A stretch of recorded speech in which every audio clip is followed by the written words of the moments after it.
এই বুলডগটাকে দেখতে ভয়ঙ্কর, এই জন্য কোনো বাচ্চাই এর কাছে আসতো না। কিন্তু ভেতর থেকে এই কুকুরটা সবার সঙ্গে বন্ধুত্ব করতে চাইতো, তাই কাউকে দেখলেই পাগলের মতো লেজ নাড়াতো। তবে একদিন এই ছেলেটা কুকুরটার কাছে যায় এবং তার মাথায় হাত বুলিয়ে দেয়। আর সেই দিনই তার বাড়ির লোক ডিসাইড করে যে কুকুরটাকে তারা বাড়ি নিয়ে আসবে। ছেলেটাও কুকুরটাকে বাড়িতে পেয়ে খুবই খুশি হয় এবং বেশিরভাগ সময়টা তার সাথেই কাটাতে শুরু করে। তবে কিছুদিন পরেই তারা বুঝতে পারে এই কুকুরটা প্রেগন্যান্ট। তবে বাচ্চা হওয়ার সময় কেটে যাওয়ার পরেও তার বাচ্চা হয় না।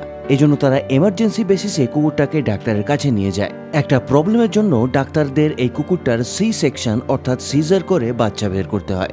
অপারেশন সাকসেসফুল হয় এবং কুকুরটার 6টা বাচ্চা হয়। যেহেতু কুকুরটার অপারেশন হয়েছিল তাই সেই বাচ্চাগুলোর যত্ন নেওয়ার পরিস্থিতিতে ছিল না।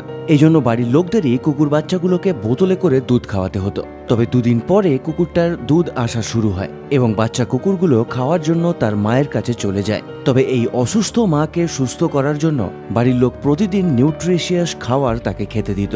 তাই ধীরে ধীরে কুকুরটা সুস্থ হয়ে ওঠে এবং নিজের বাচ্চার কেয়ার নিজেই করতে শুরু করে।